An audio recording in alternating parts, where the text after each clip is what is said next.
To a recent Fed survey, 46% of us don't have enough money to cover a $400 emergency.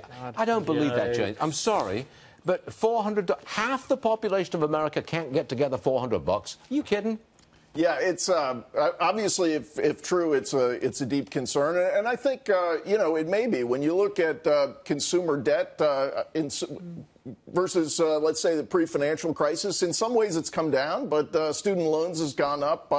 Auto loans now more defaults. So it's a fairly indebted consumer, even if maybe not quite the problems we saw 10 years ago. It just sounds like an extreme thing to me that half the population can't get together $400.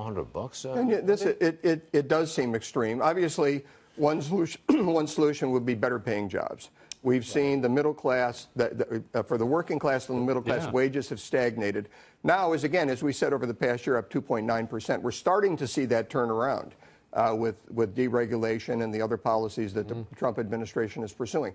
But Americans need a better deal, and a better deal would be higher wages. Got a long way to go. If we can scrounge $400 together.